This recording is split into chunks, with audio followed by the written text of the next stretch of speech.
Welcome back to Instructions for Humanity.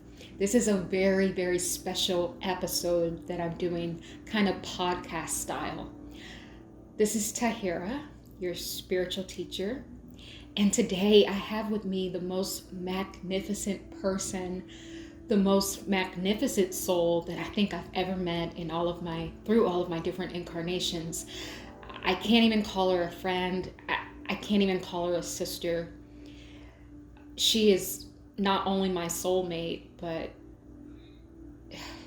she is just, there are no words, guys. There's no words, but just, I'm here with one of my favorite people. We're chilling out. We're just enjoying our little spread that you guys see here on the camera. So we kind of wanted to invite you guys in, but we're going to talk about all things spirituality. And I'm just going to, first of all, let you guys say hi to my guest. So this is one of my soulmates. Say hi. Hi. So she has told me about so many spiritual transformative experiences that she's had. So we're just going to kind of dive right in, and I want you guys just to follow along and go on this ride with us. So the first question I think I want to ask is, why do you think we're here, in terms of why do souls keep coming down, taking many incarnations, not just here on Earth, but in also different planets, star systems, or, and even inner Earth? I mean, there's just so many layers to it.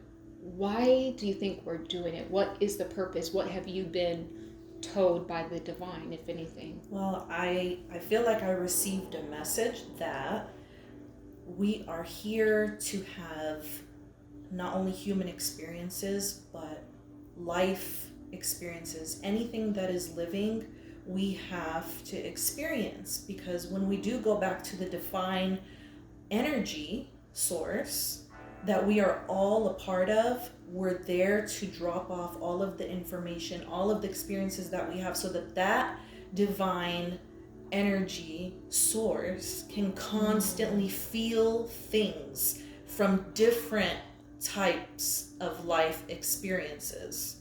How else can it expand and grow? And how can the universe how can the universe even exist if there wasn't that space for the energy that needs to exist for it to continue to exist? The universe is literally alive. Every part of the universe has life in it. Even when they say that they've experienced being on flights and going into outer space and they haven't found any life or any kind of organ, actually there is life, and it's in different dimensions, it's in different forms. Things that we could see, things that we cannot see. This is so deep. And God, the energy source, how can that exist without constantly bursting energy out into different places, and then that energy receiving information and bouncing back to the God energy? Wow. Okay, you said a mouthful. Yeah. Whoa, we're gonna unpack this. We're gonna unpack this. This is pretty cool. So the first thing, a few things stuck out to me that I want to address. It's almost as if I'm getting a message that you're saying God is information. Yes. And then the second thing I want to touch upon is the fact that we are the only way that the divine source can actually experience itself. Yes. Okay, so let's unpack those two things. So are you saying that God is information? God is energy that consumes the information. So you know how in our gut microbiome there's billions of different organisms living inside of you? Right. They're literally there, and they send messages to the rest of your body. If you're sick, they send the message to your brain. They send the message to your body. So like, say, same thing with the God energy. He has to have all these organisms living on his behalf. Right. they experience things and they send messages. Right. Do you know what I mean? Right. So it's one big energy. Right. And I think I touched upon this in a lot of different videos, how that I've done.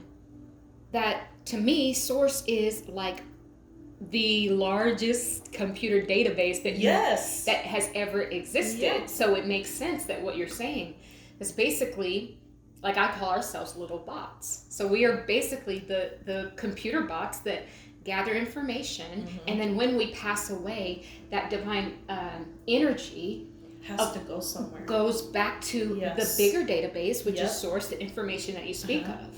And then the database grows. It gets downloaded. It gets downloaded. There. Yours gets erased. Your memories and everything gets erased.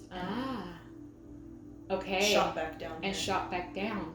So now it's almost like we're being used by God. Because listen, like, we're doing all the work, but we are all Source, right? Yeah. But so when we pass away, the information, and so this is very important because a lot of people, you know, about the like reincarnation soul trap, they're like, well, why do they wipe our memories? Why can't we remember anything? And I did another video about that, because all of that information, if you truly go back to God, it basically means you giving up your information that you have. Everything is information. You know how sacred information is. Like, if you go to a bank and like all these things, everybody is so big on information, and it's like on a level they don't understand it on the 3D, but that information is to be protected, and that only, like, you know, one source should have access, and we individually shouldn't have access, because if we did have access to everyone else's information, the whole thing would be a scam. You know what I mean? Like, so it's the same thing with Source. Source gets the information. We all get wiped in a way, because what would be the purpose of coming down here with all the knowledge? Right. Plus, what's the purpose is, in my opinion, I think what happens is the human brain cannot actually, you know, it can't store that much information. It can only store a certain amount of information. You know, as long as you're here for a long time and you're healthy, you probably store more information. But, you know, our human brain is only capable of just enough. It's like a small computer chip. Or God's is like the unlimited amount of data. Do you know what I mean? Ours is very minute. Which brings me to another thing I think that people want to know about. Especially when you're spiritual versus being religious. That is why we still pray.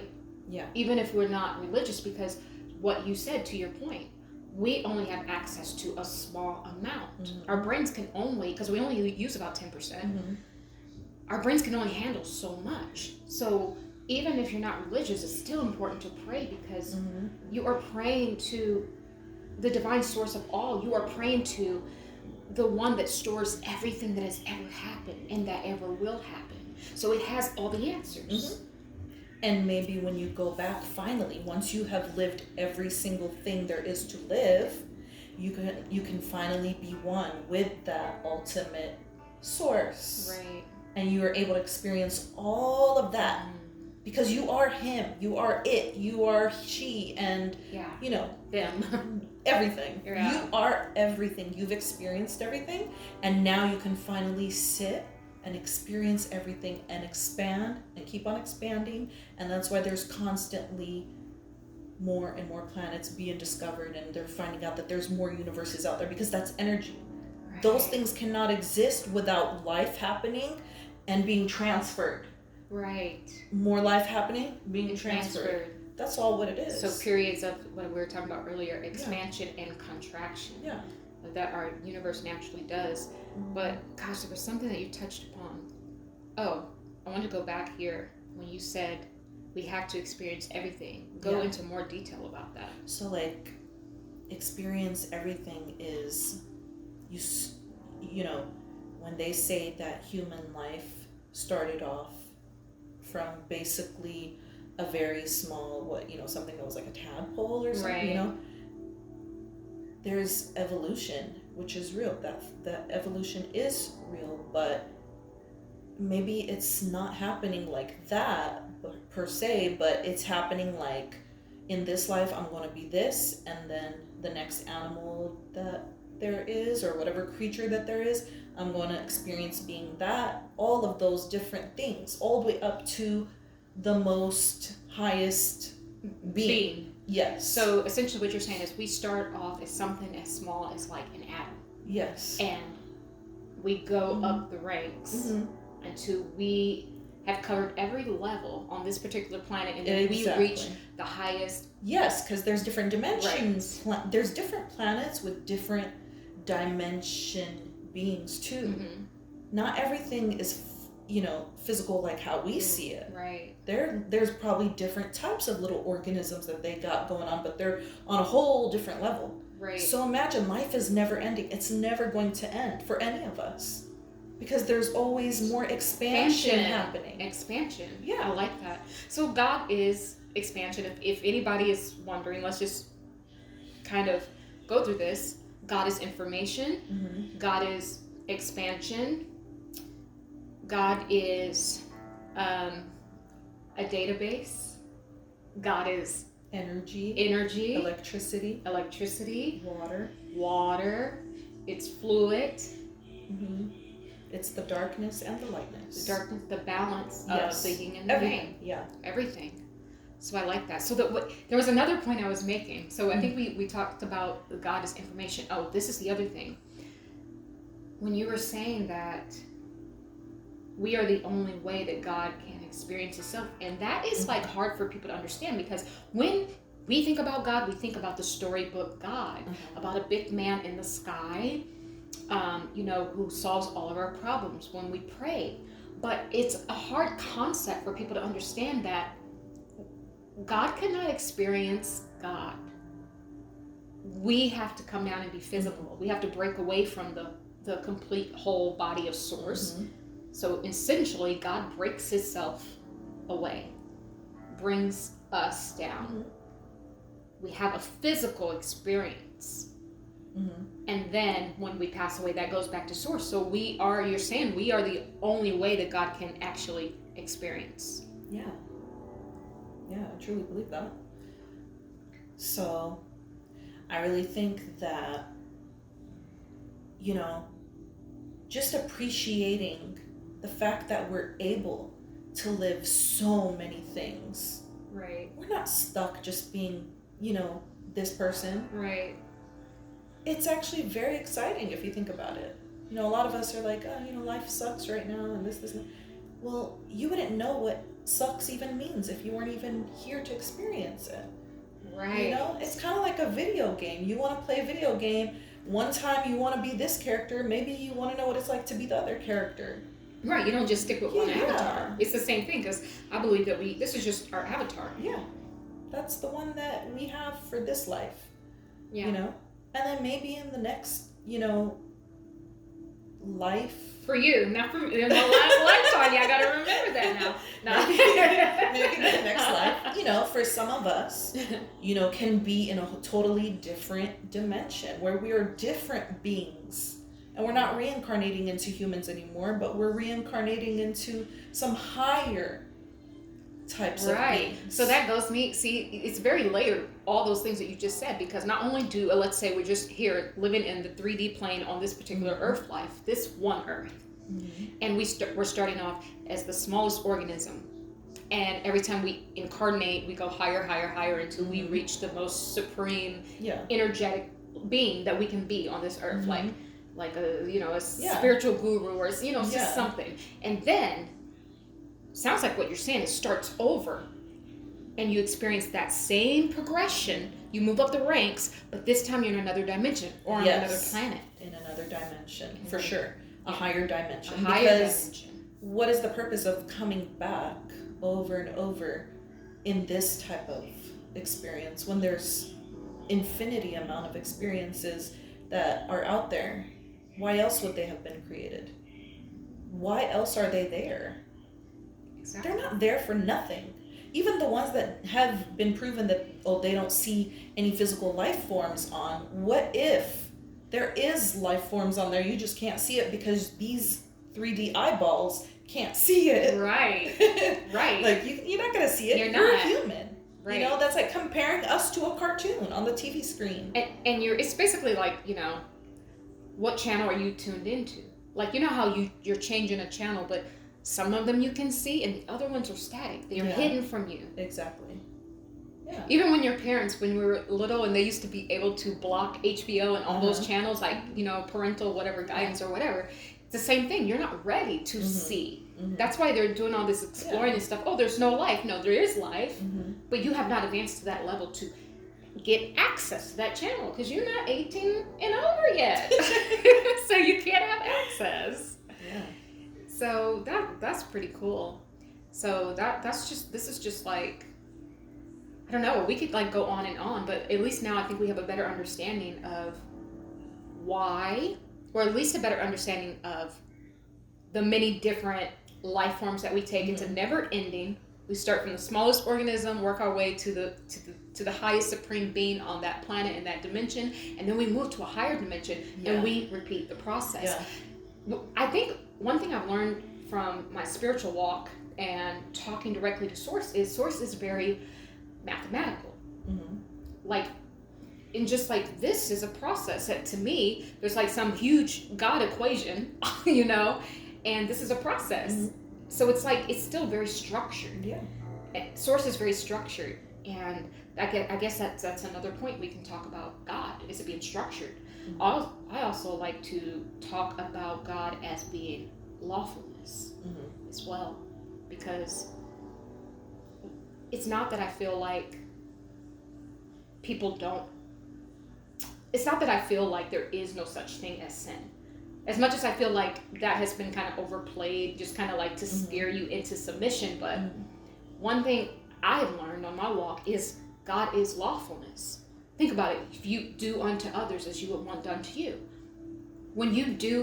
If you're living your everyday life and you're doing something bad, eventually down the road, it's going to come back to you.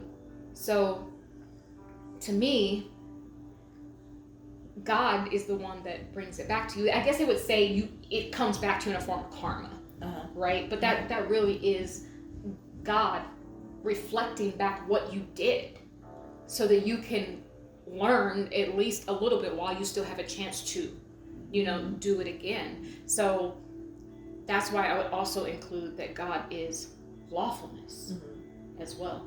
What do you think about that?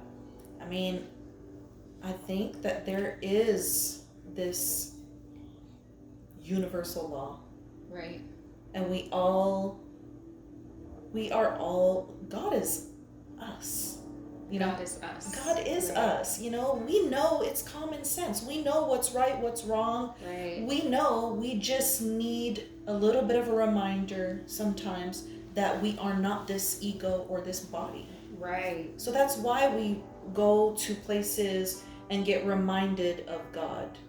Because sometimes we forget that He is with us. Right. We forget sometimes. You know, we think we're making a choice and a decision that is ours, but it's ours, you know, us and God. Ours. I like that. It's us and God making those decisions together. Right. You know, and then later on, we go back and we relive it, you know, in a memory, and we look back and we're able to experience so many different kind of feelings and emotion, spiritual things while we're even here. Right. It's all actually a beautiful thing if you think about it, you know? It really is. It is, but you know, like, I'm just like, girl, do we gotta do it 14,422 times? I think some people do need to. Yeah. I think some people are just, maybe some people are not prepared for the next level. So they keep repeating a grade. Yeah. Yeah. You know, some people are able to pass it and some people are not able to pass it. You know? Right. One thing that I think I wanted to touch upon, we were kind of talking about free will a little bit. So there's this thing about paths being fated, meaning it was destined to happen. Yeah. My stance on free will is, I don't believe that we have 100% free will here. I believe we have variables. Yep. Yeah. Because my take about free will is this. You have the free will based off of the different variables that are in your direct consciousness. Mm-hmm. Let's say you're getting ready to go to college. You know, you have a choice from doctor, teacher, nurse. Mm-hmm. But you don't know anything about a data scientist. You don't know anything about being a life coach or anything. That's not in your direct awareness. Mm-hmm. So it's only free will if you have access to all the information. Mm-hmm. But because you only had access to a limited amount of careers, you made your free will choice based off of the variables that were in your direct awareness. And that's why I say there's only variables here, because in order to have complete free will, you would have to remember everything that ever existed. Which we physically can't. Well, you can't do it. That's why it's like we are God broken up into an infinity amount of tiny living things. And once you connect with someone, and guys, these are kind of like downloads that now we're starting to get. It's getting deep. Once you connect with a piece of yourself, like we're connecting now, and we might happen to be in the same grade, we might be on the same level, and that's why we're vibing, is because we have passed all these many different dimensions, and then that is how you can have like a high level soulmate. Yeah, because you've evolved at the same place. Not only that, and you've both been exactly where the other one has been. Yeah. So even if you weren't in, because I believe we can also have soulmates that are not part of our soul group and soul family. Like low key, I believe parts of those people in those soul families and groups are sent by the Matrix just to stop you. But that's just me. Because, you know, sometimes we have siblings and we're just like, are you really my sibling? It's like, really? Or are you really my cousin? Like, I don't vibe with you. But so that's just my whole take. But I won't go into that. But I think that, like, how we're connecting, it makes us a soulmate because our soul has evolved. And they connect. And they connect because we are God. So your soulmates really is what I'm tuning into now is pieces of the God body that I won't say accidentally are coming together on the earth, but I kind of want to say it's like we're pieces that actually understood we were pieces, and we're all linking up back together. Yeah. Do you see what I'm saying? Kind of like a strain of bacteria in your gut. We gotta work together, you know? That's kind of cool. So it's essentially like we have the larger whole, the God source, but then when we connect here on the earth and we're on the same level, and we